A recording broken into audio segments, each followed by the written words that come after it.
লাখ টাকার গোল্ড কেনার মধ্য দিয়ে শুরু করেছি এবারের পুজোর শপিং। আপনাদের কার কার কেনাকাটা শুরু হয়েছে বা কে কি কিনলেন তা কিন্তু অবশ্যই কমেন্ট করে জানিয়ে দিবেন। কি কি কেনাকাটা করলাম আর কোথা থেকে কেনাকাটা করলাম সবই থাকছে আজকের ভিডিওতে। তো চলুন শুরু করা যাক। হ্যালো এভরিওয়ান, নমস্কার সবাইকে। কেমন আছেন আপনারা সবাই? আশা করছি সবাই বেশ ভালো আছেন। ওয়েলকাম ব্যাক টু মাই ফিনিতিতে অ্যানাদার ব্লগ ভিডিও। শুরুটা করেছিলাম টাং রোড থেকে। আসলে আজকে ছিল একটা কেকের ডেলিভারি।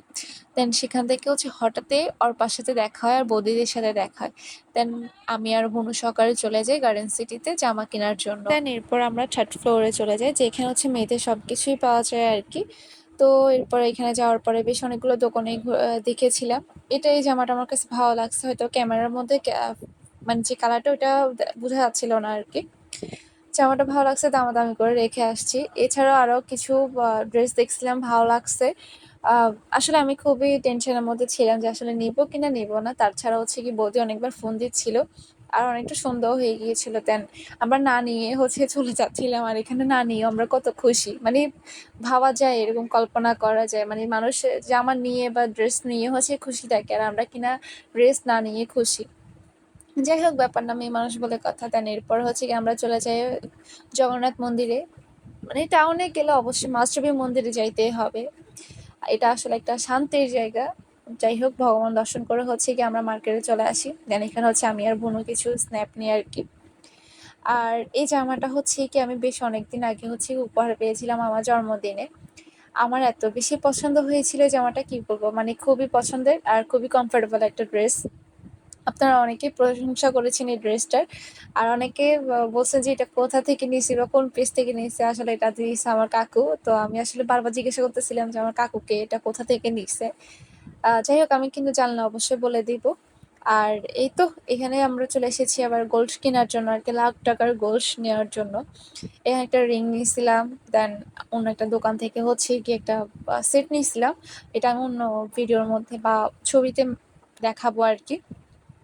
ওইটার কোনো ভিডিওর ক্লিপ নেওয়া হয়নি, তাই জন্য দেখাতে পাচ্ছি না। আর এই জামাটা আমার কাছে কি যে প্রিটি লাগে, কি বলবো আর। দেন এরপর আমি, বৌদি আর বোনও মিলে কি কিছু ক্লিপ নিয়ে আর কি। সব যখন ব্লগার একসাথে হয়, রিয়া থাকলে রিয়া করতো। এই তো গোল্ডেন দোকান থেকে গোল্ড কেনার পর আমরা বের হয়ে যাই আর কি। দেন অন্য একটা দোকান থেকে অন্য কিছু কসমেটিক্স নিই। দেন এরপর আমরা একটা শাড়ির দোকানে যাই। তো সেখান থেকে বৌদি পেটিকোটের কাপড় নেয় আর আমি কিছু শাড়ি দেখি আর কি। আর তখন বললাম না যে লাখ টাকার গোল্ড কিনছে, আসলে এই ব্যাপারটা এটা না। আসলে আমি এমনিতে কি অর্নামেন্টস কিনছিলাম আর কি, যেগুলো আসলে গোল্ড না হলে গোল্ডের মতোই দেখায়। যাই হোক, গরিব মানুষ ভাই, আমরা গোল্ড কিনতে না পারলে কিছু মনকে তো সান্ত্বনা দিতেই পারি যে আমরা গোল্ড কিনছি, তাই না? যাই হোক, এরপর বাসায় চলে আসি। আর আসার সময় একটা হঠাৎ করে একটা মানে অন্যরকম একটা ঘটনা ঘটে। সেটা গিয়ে আমি বাড়িতে ঢোকার সময় গিয়ে একটা কই মাছ পাই। মানে মানে ব্যাপারটা কেমন না যেন, মানে হঠাৎ করে এরকম কই মাছ পাই। আমি তো খুবই এক্সাইটেড ছিলাম। মানে কি বলবো, আমার রিয়াকশন দেখলে হয়তো আপনারা বুঝতে পারবেন আর কি। যাই হোক, আজকের মতো ভিডিওটা এখানে শেষ করছি। সবাই ভালো থাকবেন, সবার পুজো অনেক অনেক সুন্দর কাটুক, ভালোভাবে কাটুক। আর কে কে শপিং করেছেন অবশ্যই কিন্তু কমেন্ট করে জানিয়ে দিবেন। রাধে রাধে সবাইকে।